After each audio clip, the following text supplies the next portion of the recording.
నేటి బైబిల్ స్టడీలో భాగంగా మనం ఈరోజు అపోస్తలుల కార్యములు మొదటి అధ్యాయంలో ఉన్న కొన్ని విషయాలను అందరం కలిసి ధ్యానిద్దాం.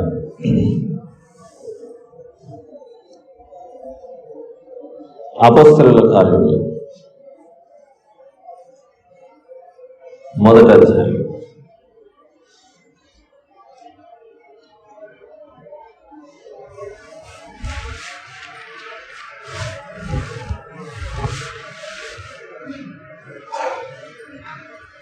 భక్తుడైన లూకా గారు ఈ పుస్తకాన్ని రాస్తూ ఈ మొదటి అధ్యాయంలోనే చాలా విషయాలను ప్రస్తావిస్తూ మనందరికీ ఏదైతే ఆధారమై ఉందో, మన నిరీక్షణకు ఏదైతే ఆధారమై ఉందో ఆ నిరీక్షణను గురించిన అనేక విషయాలు ఈ మొదటి అధ్యాయంలో ప్రస్తావించడం జరిగింది. మొదటి వచనం నుండి కొన్ని విషయాలు మనం చూద్దాం.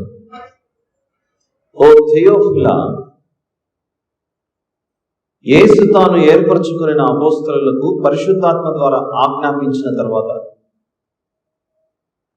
ఆయన పరమునకు చేర్చుకొనబడిన దినం వరకు ఆయన చేయుటకును బోధించుటకును ఆరంభించిన వాటిని అన్నిటినీ గురించి నా మొదటి గ్రంథమును రచించితిని. నా మొదటి గ్రంథమును రచించితిని అంటే ఆ మొదటి గ్రంథం ఏంటి? లూకా సువార్త. భక్తుడైన లూకా గారు లూకా సువార్తను మరియు అపోస్తలుల కార్యములను రాసి భద్రపరిచినట్లు మనకు అర్థమవుతుంది. ఈ అపోస్తలుల కార్యములు మొదటి అధ్యాయం 2వ వచనంలో లూకా గారు తెలియజేస్తూ ఆయన పరమునకు చేర్చుకొనబడిన దినం వరకు ఆయన చేయుటకును బోధించుటకును ఆరంభించిన వాటినన్నిటిని గురించి నా మొదటి గ్రంథమును రచించితిని. మొదటి గ్రంథము అంటే లూకా సువార్త. లూకా సువార్తలో ప్రభు యొక్క జననం గురించి రాయబడింది. అలానే ఆయన సువార్త ప్రకటించిన సందర్భాలు రాయబడ్డాయి. ఆ తర్వాత ఆయన శిలువ మరణం, సమాధి చేయబడటం, తిరిగి 3వ దినాన లేవటం అనే ఈ సందర్భాలన్నీ లూకా సువార్తలో పొందుపరచడం జరిగింది. దాని గురించి మాట్లాడుతూ 2వ వచనంలో అపోస్తలుల కార్యములు మొదటి అధ్యాయం 2వ వచనంలో ఆయన పరమునకు చేర్చుకొనబడిన దినం వరకు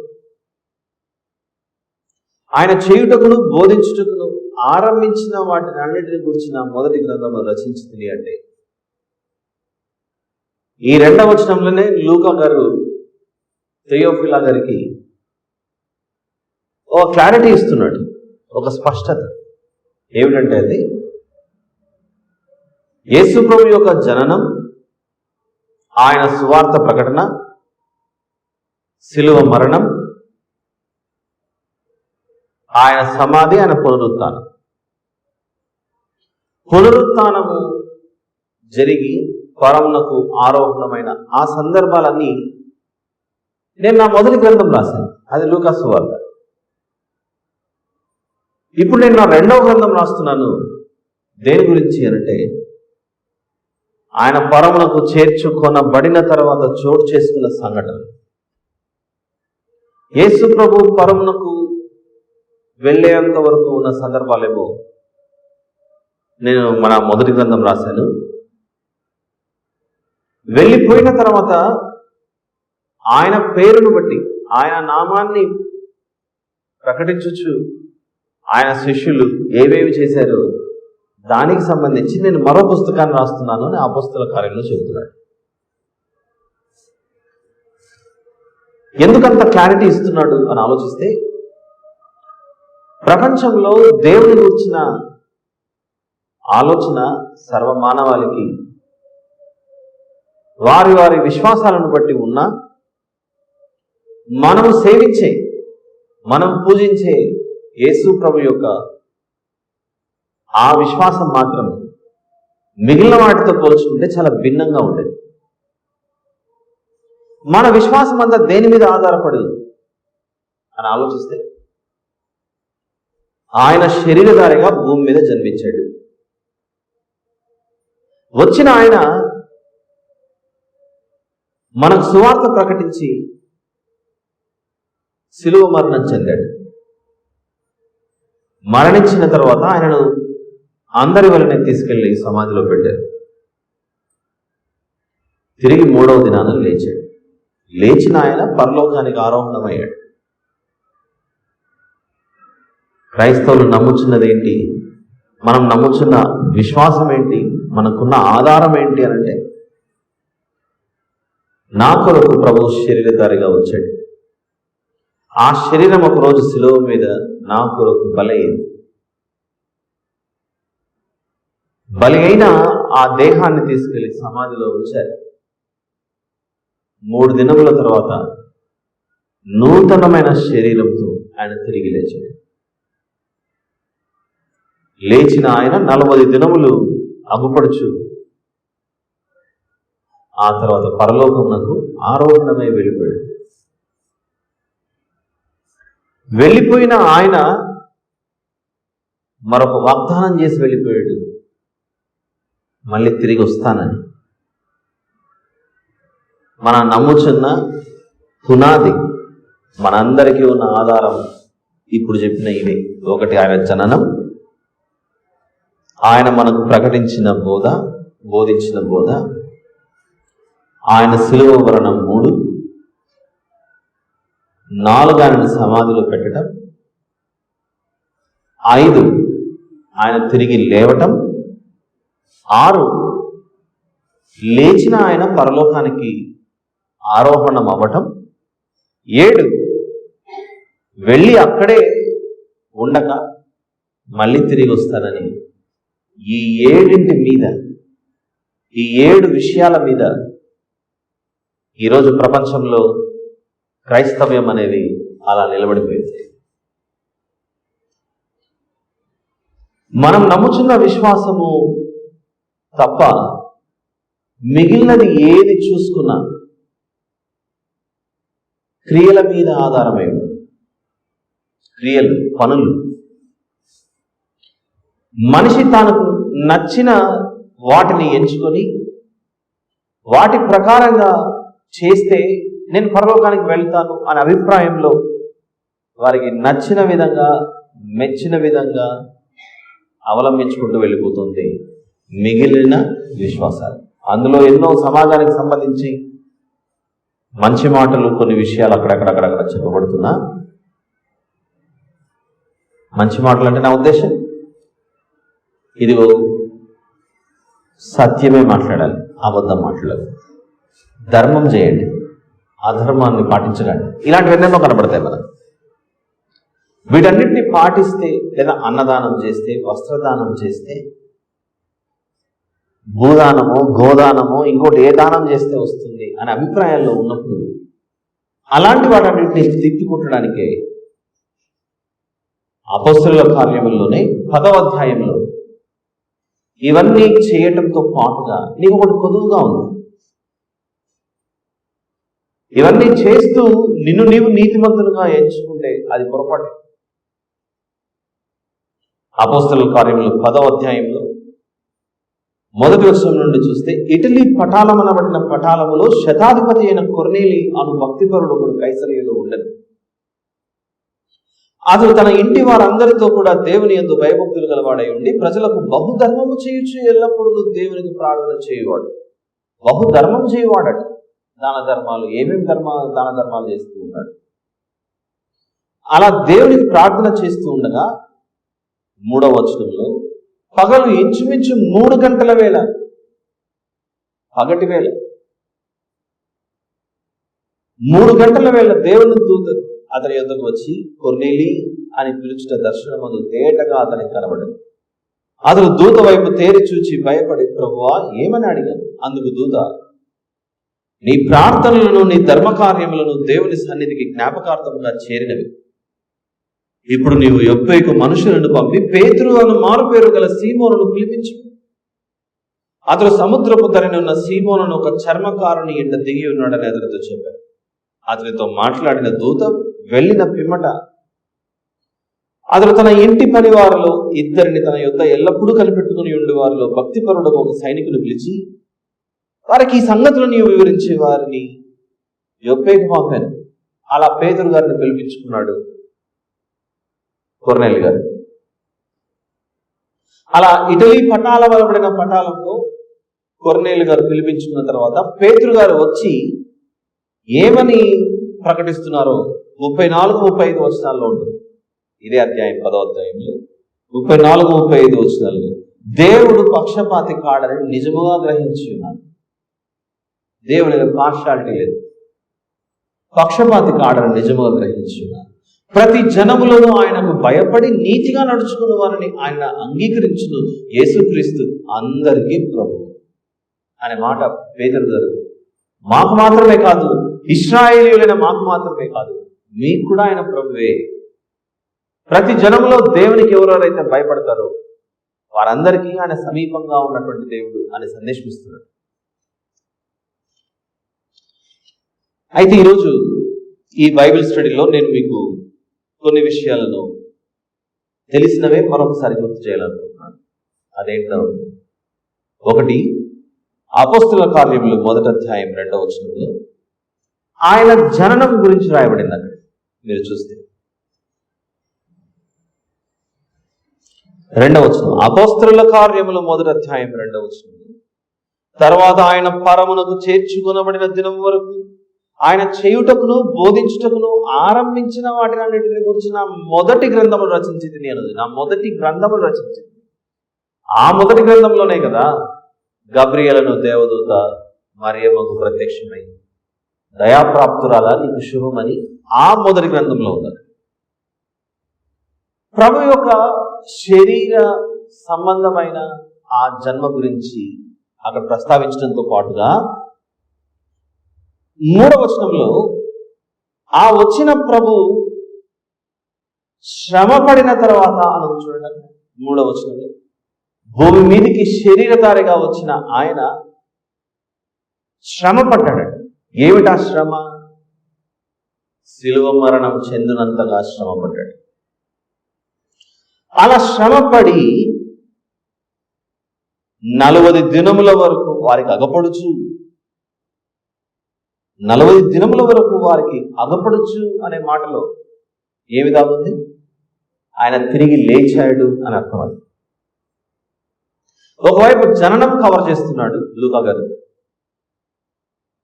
ఆయన మరణాన్ని గురించి మాట్లాడుతున్నాడు, ఆయన పునరుత్థానం గురించి మాట్లాడాడు. మాట్లాడిన తర్వాత దేవుని రాజ్య విషయములను గురించి బోధించచ్చు అనేక ప్రమాణములను చూపి వారికి తన్ను తాను సజీవునిగా కనపరుచుకోడు. అలా సజీవునిగా కనపరుచుకున్న తర్వాత 40 దినములు అయిపోయిన తర్వాత అపోస్తలుల కార్యములో యేసు ప్రభు సమాధిలో నుండి తిరిగి లేచిన తర్వాత భూమి మీద ఈ మనుషులకు ఎన్ని రోజులు కనపడ్డాడు అంటే 40 days కనపడ్డాడు. 40 రోజులు కనపడి ఆ కనపడిన తర్వాత ఏం జరిగింది? 9వ వచనంలో ఈ మాటలు చెప్పి వారు చూచుచుండగా ఆయన ఆరోహణమయ్యాడు. 40 దినములైన తర్వాత ఆరోహణమైపోయాడు. ఏమేమి జరిగిపోయాయి? జననం జరిగిపోయింది, శిలువ మీద ఆయన మరణించడం అనేది అయిపోయింది, తిరిగి లేవటం కూడా అయింది, ఆరోహణం కూడా పూర్తయింది. ఇవన్నీ రికార్డ్, చరిత్ర, హిస్టరీ. జరిగిపోయిన విషయాల గురించి ప్రస్తావించాడు మొదటి అధ్యాయం. జరిగిపోయిన విషయాల గురించి ప్రస్తావిస్తూ 10వ వచనంలో ఆయన వెళ్ళుచుండగా వారు ఆకాశం వైపు తేరి చూచుచుండిరి. ఇదిగో తెల్లని వస్త్రములు ధరించుకొనిన 2 మనుషులు వారి యొద్ద నిలిచి 11వ వచనం, గలిలయ మనుషులారా మీరెందుకు నిలిచి ఆకాశం వైపు చూచున్నారు? మీ యొద్ద నుండి పరలోకమునకు చేర్చుకొనబడిన ఈ యేసే ఏ రీతిగా పరలోకమునకు వెళ్ళుట మీరు చూచితిరో ఆ రీతిగానే ఆయన తిరిగి వచ్చినని వారితో చెప్పిరి. ఇది ఒక వాగ్దానం, ఇది జరగబోయేది. ఒకే అధ్యాయంలో ఎన్ని విషయాలు ప్రస్తావిస్తున్నాడంటే, ఆయన జననం జరిగింది, ఆయన శ్రమ పట్టము జరిగిపోయింది, శ్రమ పడిన తర్వాత తిరిగి లేవటం జరిగిపోయింది, భూమి మీద సమాధిలో నుండి తిరిగి లేచిన ఆయన పరలోకానికి ఆరోహణం కూడా అయిపోయాడు. అయితే ఇవన్నీ మీరు చూశారు కదా మీ కళ్ళతో ప్రత్యక్షంగా, దానికి మీరు సాక్షులు కదా. మీరు ఏ రీతిగా ఆయన పరలోకమునకు వెళ్ళటం మీరు చూస్తున్నారో ఆ రీతిగానే ఆయన మళ్ళీ తిరిగి వస్తాడు అనే మాట 1:11 వచనంలో, ఏ రీతిగా పరలోకమునకు వెళ్ళుట మీరు చూచితిరో ఆ రీతిగానే ఆయన తిరిగి వచ్చునని వారితో చెప్పిరి. యేసు ప్రభు భూమి మీద జన్మించినప్పుడు బేత్లెహేములో దావీదు పట్టణమందు నేడు రక్షకుడు మీ కొరకు పుట్టి ఉన్నాడు అని దేవదూతల సమూహం గొర్రెల కాపరులకు ప్రకటించడం జరిగింది.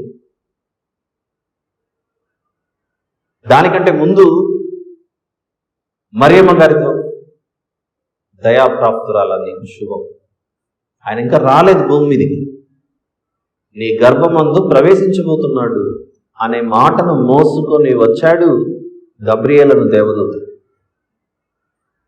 ఆ దేవదూత పరలోకము నుండి వార్త మోసుకొని వచ్చి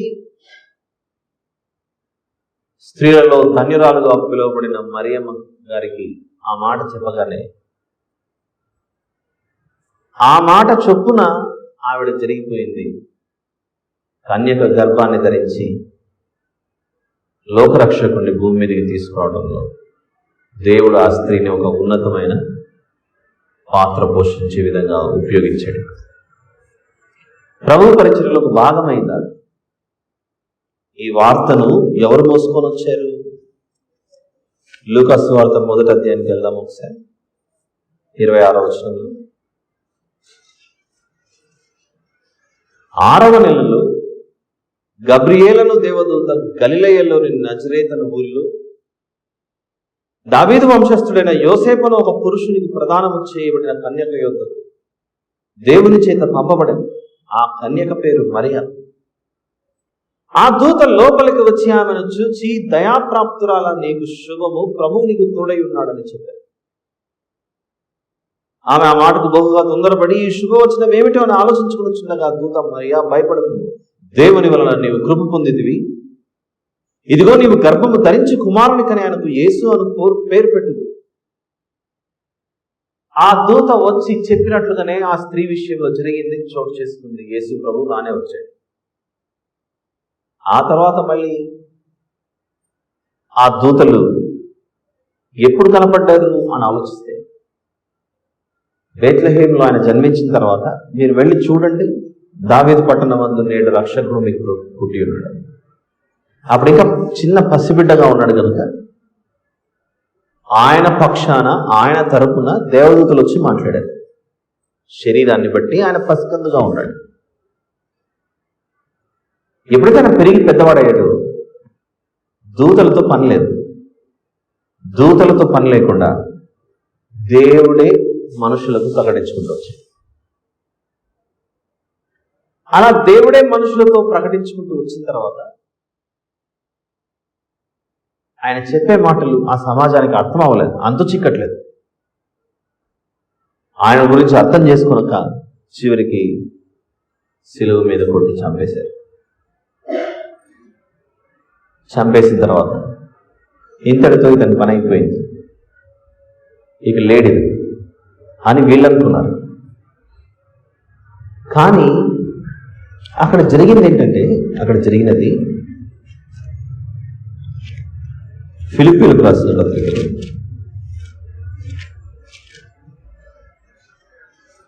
3వ అధ్యాయం 21. ఈ వచనము పెద్దగా మనం ఎక్కువ జ్ఞాపకం చేసుకోవాలనిది. సిలువ మీద ఆయనను చంపేశాము అని ఆయనను సిలువకేసి కొట్టుచున్న వారు అనుకున్నారు. నువ్వు క్రీస్తువు కదా, నిన్ను నీవు రక్షించుకొని మమ్మల్ని రక్షించు అని ప్రభువును హేళన చేసి ఎగతాళి చేసినటువంటి సందర్భాలు. కానీ ప్రభు ఒక పని మీద సిలువ మీదకి ఎక్కాడు. ఒక ప్రాముఖ్యమైన బాధ్యత కలిగి ఎంతో గొప్ప పని చేయుటకు ఆయన సిలువ మీదకి వెళ్ళవలసి వచ్చింది. అదేంటంటే 21వ వచనం, ఫిలిప్పీలకు రాసిన పత్రిక 3వ అధ్యాయం ఫిలిప్పీలకు రాసిన పత్రిక 21వ వచనంలో, సమస్తమును తనకు లోపరుచుకొన జాలిన శక్తిని బట్టి, సమస్తమును తనకు లోపరుచుకొన జాలిన శక్తి, సమస్తమును తనకు లోపరుచుకొన జాలిన శక్తి. సమస్తములో భూమి మీద అన్నీ ఆయన లోపరుచుకున్న, మనుషులను ఇబ్బంది పెట్టుచున్నది ఒకటి ఉంది, అదే మరణం. ఈ మరణం ప్రభువుని మరణంలోనే ఉంచి ఉంటే అప్పుడు గెలుపు ఎవరిదయ్యేది? మరణాన్ని అయ్యేది. శిలువ మీద ఆయన మరణించిన తర్వాత తీసుకెళ్లి సమాధిలో పెట్టినప్పుడు 3వ దినాన లేవకుండా, రాయి దొర్లింపబడకుండా, అలానే నేటికి ఆయన యొక్క దేహం, ఆయన శరీరం సమాధిలోనే ఉండిపోయి ఉంటే ఫిలిప్పీ పత్రిక 3:21 వచనానికి ఏమాత్రం విలువ ఉండేది కాదు. ఫిలిప్పీ 3:21లో ఏముంది? సమస్తమును తనకు లోపరుచుకున్న జాలిన శక్తిని బట్టి అన్నమాట. సమస్తము ఆయన క్రిందికే రావాలి, ఆయన చేత లోపరచబడాలి. ఆయన పేరులోనే రాజులకు రాజు, ప్రభువులకు ప్రభు. సమస్తము ఆ రాజులకు రాజు, ప్రభువులకు ప్రభువుకు లోబడాలి. ఏది లోబడాలి? మనుషుల, జంతువుల, పక్షుల, ఈ ప్రకృత అన్నీ లోబడాలి. అన్నీ లోబడినట్లుగానే మరొకటి కూడా లోబడాలి. ఏమిటది? మరణం, డెత్. ఒకవేళ ప్రభు సమాధిలోనికి వెళ్ళి ఇప్పటికి 2025వ సంవత్సరంలో మనం ఉన్నాం. ఇలా 2000 సంవత్సరాలు అవుతున్నా ఆ శరీరము ఎముకలతో ఆ మట్టిలో కలిసిపోయి కుళ్ళిపోయి ఉంటే ఇప్పుడు విజయం ఎవరిది? ప్రభువుదా? ఆ ప్రభు సమాధిలో నుండి తిరిగి లేవకుండా పట్టి బంధించిన మరణానిదా? గెలుపు ఎవరిది? అప్పుడు మరణమే గెలిచేది, ప్రభు ఓడిపోయేవాడు. అప్పుడు ప్రభువును మరణం ఏం చేసినట్లు? లోపరుచుకున్నట్లు. ప్రభువును మరణం లోపరుచుకోవటమా? నో, ఈ మరణమే ప్రభువుకు లోబడాలి. అంతా నీ చిత్తమే నా ప్రభు అనాలి. ఆ మరణం కూడా అదే చెప్తున్నాడు ఫిలిప్పీ పత్రిక 3:21లో, సమస్తమును తనకు లోపరచుకొన జాలిన శక్తిని బట్టి ఆయన మన దీన శరీరమును తన మహిమ గల శరీరమునకు సమరూపము గల దానిగా మార్చు. మనం యేసు ప్రభు యొక్క దేహానికి ఎందుకు అంటుకట్టబడి ఉండాలి అంటే,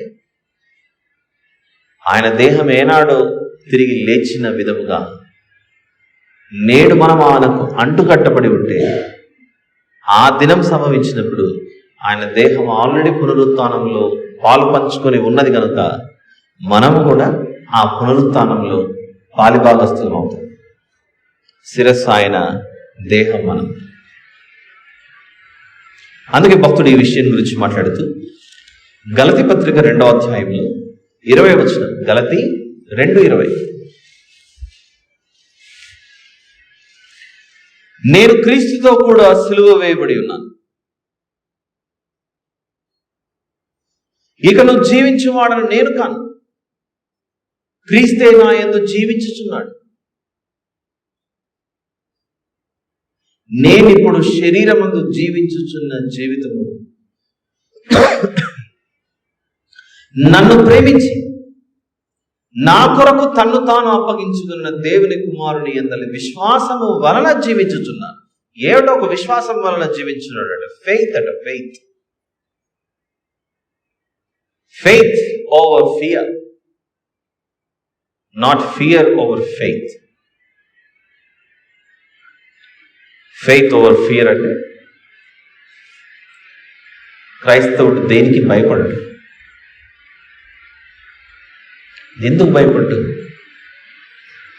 ఈ భూమి మీద ఈ జీవితం కొద్ది రోజులు, అయితే మరణం వచ్చినా కూడా అందులో నుండి దేవుడు నన్ను కాపాడి ఒక క్షేమకరమైన స్థానానికి తీసుకెళ్తాడు. ఇదే విశ్వాసులకు తండ్రి అయిన అబ్రహాము గారు చూపించిన విశ్వాసం. నా కుమారుణ్ణి దేవుడు బలి ఇవ్వమన్నాడు. బలి ఇచ్చిన తర్వాత నా కుమారుడు చనిపోయి నా సరే, నా దేవుడు నా కుమారుడు తిరిగి బ్రతికించి మళ్ళీ నాకు ఇస్తాడు. నిరీక్షణకు ఆధారం లేని రోజుల్లో అబ్రహాం గారు నమ్మారు ఆ విషయం. చూద్దాం, అది హెబ్రీ పత్రిక, హెబ్రీలకు రాసిన పత్రిక. నిరీక్షణకు ఆధారం అంటే అర్థం ఏంటి? మనందరికీ ఒక నిరీక్షణ ఉంది, ఆధారం ఉంది. యేసు ప్రభు లేచాడనే మాట మనం వింటూ ఉన్నాం. దానికి సాక్షులు, ప్రత్యక్ష సాక్షులు మనకు తెలియజేశారు. కానీ అబ్రహాం గారి కాలంలో ఇంకా అప్పటికి పునరుత్థానం చోటు చేసుకోలేదు.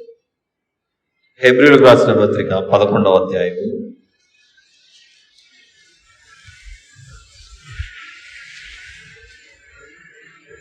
హెబ్రీలకు రాసిన పత్రిక 11వ అధ్యాయం 19వ వచనంలోని చివరి మాటల్లో, 19వ వచనంలోని చివరి మాటల్లో, ఆ అబ్రహాము మృతులను సహితము లేపుటకు దేవుడు శక్తిమంతుడని ఎంచిన వాడై తన ఏక కుమారుని అర్పించి ఉపమాన రూపముగా అతన్ని మృతుల్లో నుండి మరలా పొందాడు. ఏమిటా విశ్వాసం? దేవుడు నా కుమారుని బ్రతికిస్తాడని ఆ నమ్మకంతో ఆ మోరియా పర్వతం మీద బలి ఇవ్వడానికి తీసుకెళ్ళిపోయాడు.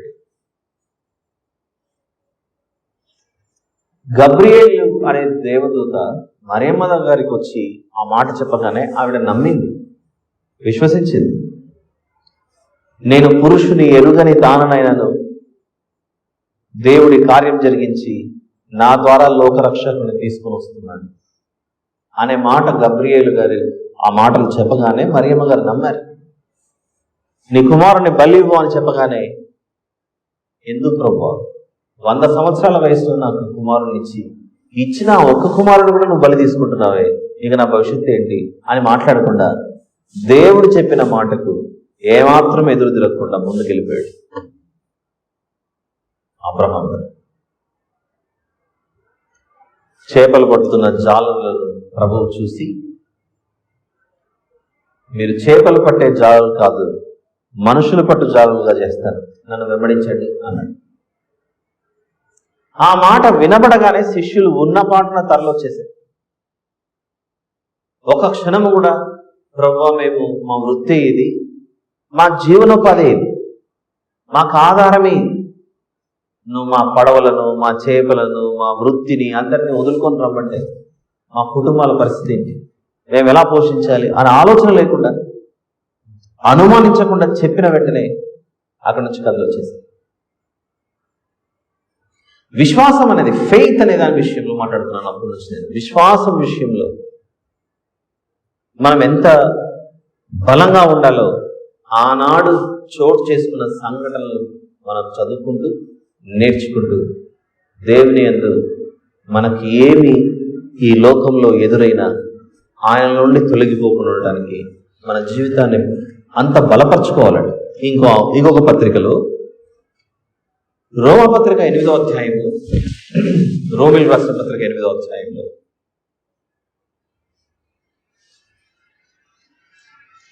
35వ వచనం, రోమపత్రిక 8:35, క్రీస్తు ప్రేమ నుండి మనలను ఎడబాపు వాడెవడు? యేసు ప్రభు ప్రేమ నుండి మనల్ని ఎడబాపేది ఎవరు? అందుకే చూడండి, నిజముగా భక్తులైన వారు, విశ్వాసులు క్రైస్తవ్యంలో, వారు ఎంత చిత్రహింస పొందుతున్నా, అవసరమైతే మీరు నన్ను కొట్టి హింసించి ఏం చేసినా పర్లేదు, నా ప్రభువును మాత్రం నేను విడిచిపెట్టలేదు. ఇంగ్లీష్లో ఒక పాట, I have decided to follow Jesus అనే పాట విన్నారు లేదు? కొందరు వినిండొచ్చు. ఇంగ్లీష్లో ఉన్న ఈ పాట అది మన దేశంలో నుండి ప్రారంభించబడినటువంటి సందర్భం ఒకటి అనేది. అస్సాం రాష్ట్రంలో చాలా కాలం క్రితం ప్రభు యొక్క సువార్తలు విని మారుమనస్సు పొందిన ఒకే ఒక కుటుంబం, ఒకే ఒక ఫ్యామిలీ. మేము ఊరంతా ఒక దేవుడిని నమ్ముతుంటే నువ్వు ఒక్కసారిగా ఈ సువార్త అని చెప్పి నువ్వు యేసు ప్రభు అనుకుంటూ వెంబడిస్తున్నావు, నువ్వు ఆయనను వెంబడించకు, మాతో కలిసిపో అని మారిన ఈ వ్యక్తిని బలవంతం చేసి చివరికి ఆ కుటుంబంతో పట్టుకొని వచ్చి నీదే చివరి అవకాశం, నువ్వు యేసు ప్రభువును విడిచిపెట్టకపోతే నీ 2 కుమారులను నీ ముందరే చంపాలని డిసైడ్ అయిపోయామని ఆ 2 కుమారులను చంపేశారు. అప్పుడు అంటాడు, I have decided to follow Jesus. నా కుమారులు చనిపోయినా పర్లేదు, ప్రభువుని నేను విడిచిపెట్టేది లేదు. అయితే మీరిద్దరే ఉన్నారు ఇప్పుడు భార్యాభర్తలు, ఇంకా నీకు టైం ఇస్తున్నాను, మారకపోతే నీ కళ్ళెదుట నీ భార్యను కూడా చంపాల్సి వస్తుంది. అలా భార్యను కూడా చంపేశారు. ఇంకా మిగిలిండేది ఇతనొక్కడే. The cross before me, the world behind me. చాలా బాగుంటుంది, బ్యూటిఫుల్ సాంగ్. ప్రపంచవ్యాప్తంగా చాలా ఫేమస్ అయినటువంటి పాట. I have decided to follow Jesus. భార్యను చంపిన తర్వాత విడిచిపెట్టక ఇతను కూడా చంపేశారు చివరికి. ఇతను చంపిన తర్వాత ఆ ఊరిలో ఎవరైతే అధికారిగా ఉన్నాడో ఆ కాలంలో, ఇతనేంటి ఎవరో ఎక్కడో యేసు ప్రభు అనే ఆయన గురించి చివరికి తన కుమారులను భార్యను చివరికి తన ప్రాణం పోగొట్టుకోవడానికి కూడా సిద్ధపడ్డాడంటే ఎంతగా యేసు ప్రభు ఎవరో నేను తెలుసుకోవాలనుకుంటున్నానని ఆలోచించి ఆ ఊరి పెద్ద ప్రభువుని తెలుసుకొని ఆ తర్వాత అతనంత త్యాగమయ్యాడంటే ఆయన నమ్మిన దేవుడు ఎంత గొప్పవాడో మనం ఒకసారి ఆలోచించాలని ఊరికి చెప్పాడట. మనిషి అతని మరణం వీరిలో మార్పు కలగడానికి అంత గొప్ప కార్యం జరిగింది. దీన్ని ఆయన చదువుకున్నాడేమో, రోమపత్రిక 8:5. క్రీస్తు ప్రేమ నుండి మనల్ని ఎడబాపు వాడేవాడు ఎవరు? ఎడబాపేది శ్రమ అయినను, బాధ అయినను, హింస అయినను, కరవైనను, వస్త్రహీనత అయినను, ఉపద్రవమైనను, ఖడ్గమైనను మనల్ని ఎడబాపున. శ్రమ నన్ను ప్రభు ప్రేమ నుండి వేరు చేయలేదు, బాధ నన్ను వేరు చేయలేదు, హింస నన్ను ప్రభు ప్రేమ నుండి వేరు చేయలేదు. నా జీవితంలో కరువు ఎదురైనా, చివరికి వస్త్రహీనత ఎదురైనా, ఉపద్రవం వెంబడి ఉపద్రవం యోబు గారికి ఎదురైనట్లు అలాంటివి ఎదురైనా, చివరికి నా మీదికి ఖడ్గం వచ్చినా సరే ప్రభువు ప్రేమ నుండి నన్ను ఇవన్నీ ఎడబాపగలవా? ఇందును గూర్చి వ్రాయబడినదేమనగా, నిన్ను బట్టి దినమెల్లా మేము వధింపబడిన వారము, వధకు సిద్ధమైన గొర్రెలమని మేము ఎంచబడిన వారు. ఆయనను మనల్ని ప్రేమించిన వాని ద్వారా మనం వీటన్నిటిలో అత్యధిక విజయం పొందుచున్నాం. మనల్ని తప్పించే ప్రభువు మనకు తోడుగా ఉండగా, మరణమైనను, జీవమైనను, దేవదూతలైనను, ప్రధానులైనను, ఉన్నవి అయినను, రాబోనవి అయినను, అధికారులైనను, ఎత్తైనను, లోతైనను, సృష్టింపబడిన మరి ఏదైనను మన ప్రభువైన క్రీస్తు యేసునందలి దేవుని ప్రేమ నుండి మనలను ఎడబాప నేరవని రూఢిగా నమ్ముచున్నాను. క్రైస్తవులు చాలా అదృష్టం ఉంది. మనమే భూమి మీద జీవించినంత కాలము ఆయనతో ఉంటాం. ఆయన ఆత్మస్వరూపిగా ఉన్నాడు, మనం శరీరాన్ని ధరించుకుని ఉన్నాం. అనుకోకుండా మరణమే ఎదురైంది అనుకోండి, ఆ క్షణమే కన్ను మూసామనుకోండి, ఎంత మహాభాగ్యం అది. అలా కన్ను మూసిన మరో క్షణమే భూమి మీద ఎన్ని రోజులుగా ఎవరెవరి గురించి అయితే విన్నామో, ఈ నీతిమంతులు, విశ్వాసులు, అబ్రహాము గారు, నోవాహు గారు, హనోకు గారు, మోషే గారు, ఏలియా, ఎలీషా గారు,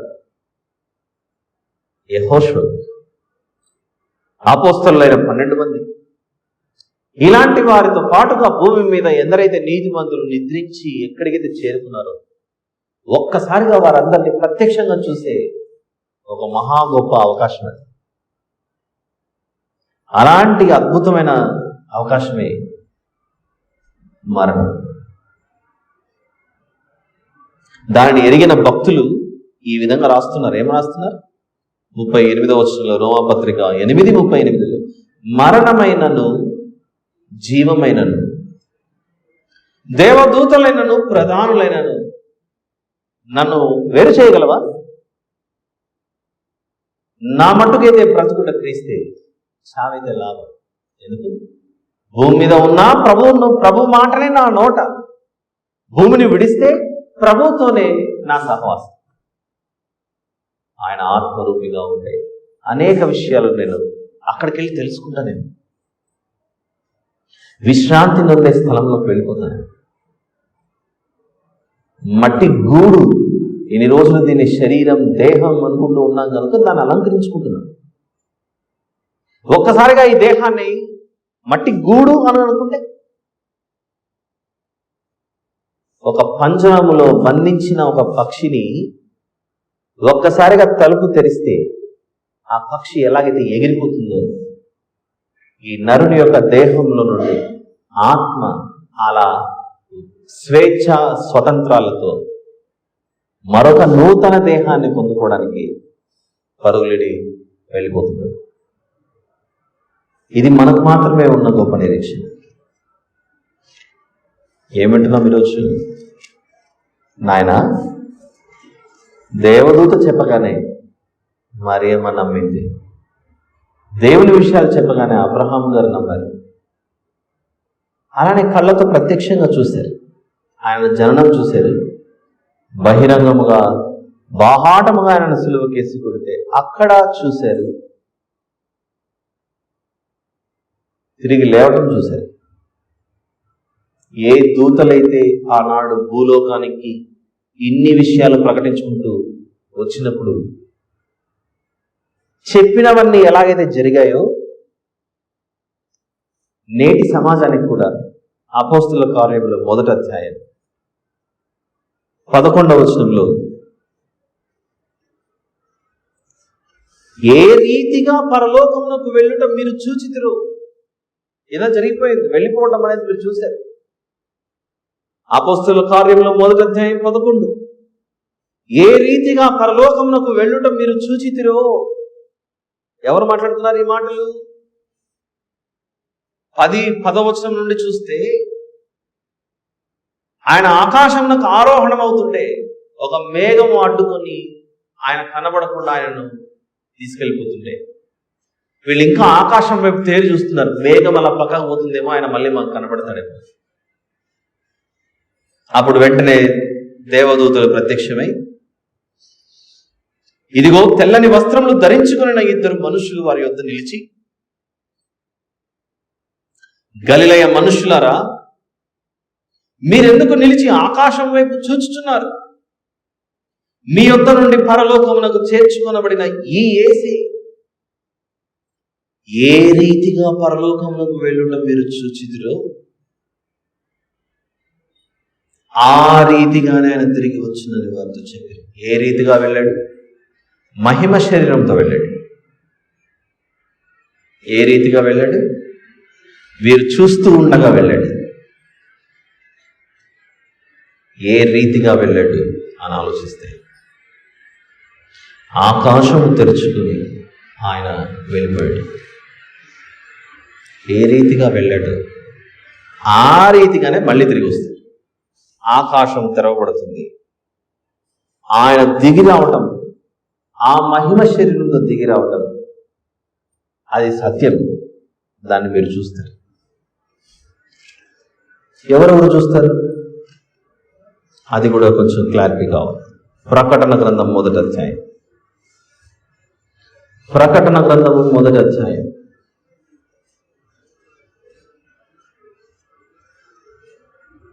7వ వచనంలో, ప్రకటన గ్రంథం 1వ అధ్యాయం 7వ వచనం, ఇదిగో ఆయన మేఘారూఢుడై వచ్చుచున్నాడు, ప్రతి నేత్రము ఆయనను చూచును. ప్రతి నేత్రము చూస్తుందని.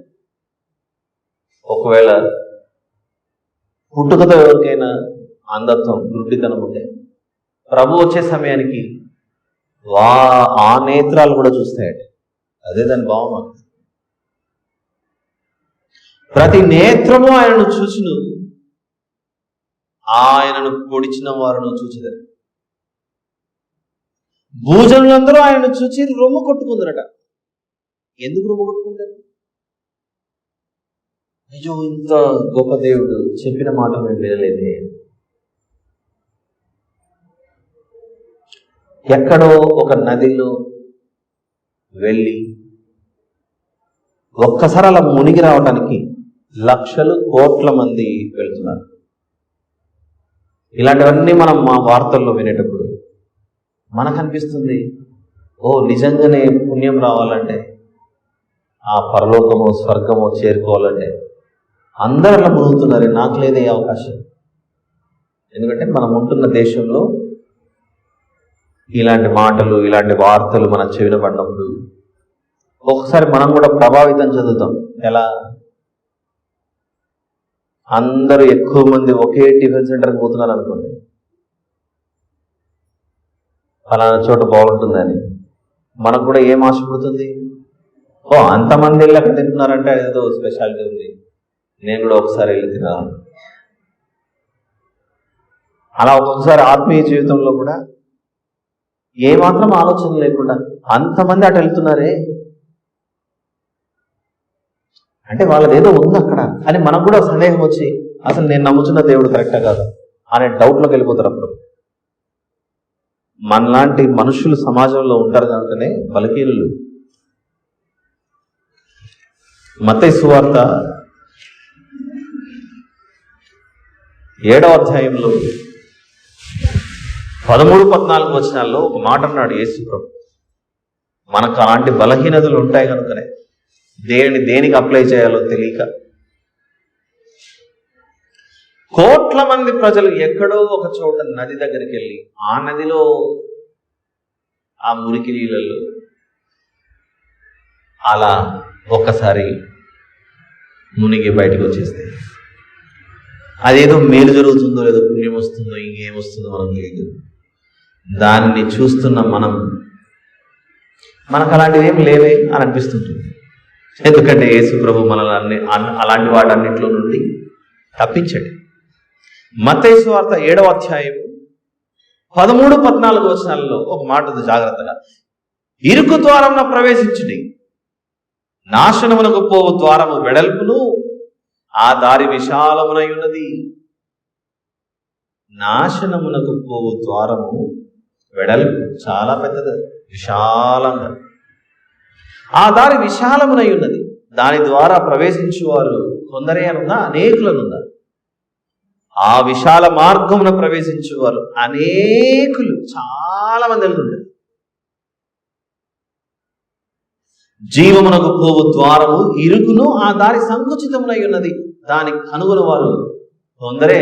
మనమే ఈరోజు కూర్చొని పెట్టున్నాం. మిక్కిలి కొద్దివారు, శేషం, అశేషమైన జనవాహిని, అశేషమైన జనసంద్రం ఒకచోటికి వెళ్ళిపోతుంటారు. కానీ కొందరు మాత్రమే అలా వచ్చేస్తారు. మట్టి ఎంతైనా ఉండొచ్చు, మట్టిలోనే ఒక చిన్ని బంగారం దొరికితే మాత్రం దాని విలువే వేరు. ఆ బంగారు ఎవరో కాదు, ఆ బంగారు మీరే. తల్లిదండ్రులు బిడ్డలు ఎత్తుకుని నా బంగారు కొండ అన్నట్లుగా మనల్ని దేవుడు నా బంగారు కొండలు. ఇంతటితో సందేశం సమాప్తం. వచ్చేవారం మరొక సందర్భంతో బైబిల్ స్టడీలో కలుసుకుందాం. అంతకు సెలవు. ప్రార్థన చేసుకుందాం. ప్రేమగల తండ్రి, కృపగలిగిన మా దేవ, పరిశుద్ధులైన మా తండ్రి, మీకే స్తోత్రములు నాయన. ఇంతవరకు మీరు వినిపించిన వాక్యంలో నా ప్రభు జననం విషయంలో నమ్మారు, ఆయన తిరిగి లేచి ఆరోహణమయ్యాడు అన్న విషయం కూడా నమ్మారు. ఇప్పుడు మేము నమ్మవలసినది, వెళ్ళిన ఆయన ఏ రీతిగా వెళ్ళాడు ఆ రీతిగానే దిగి వస్తాడు అని చెప్పిన ఆ మాటను మేము నమ్మాలి. ఆ ప్రభువు వచ్చు సమయానికి మేము విశాల మార్గమున అనగా నాశనమునకు పో మార్గంలో మేమున్నామా? అనేకులను తెలుసుకుని ఇరుకు మార్గంలో ఉన్న మీ చేత ఏర్పాటు చేయబడిన శేషమైన ప్రజలుగా మేమున్నామా అని మేము ఆలోచించుకోవడం సహాయం చేయని ప్రార్థిస్తాం. ఈ మాటలు మర్చిపోకుండా ప్రభు ప్రేమలో లోతుగా నాటబడి మేము బలపడటం సహాయం చేయని ప్రార్థిస్తాం. మా ప్రభువును ప్రియరక్షకుడైన యేసుక్రీస్తు ప్రభువుల వారి పేరిట ఈ కృతజ్ఞతాస్తుతి ప్రార్థన మీకే సమర్పించి ప్రార్థించి వేడుకొచ్చున్నాను తండ్రి. ఆమేన్.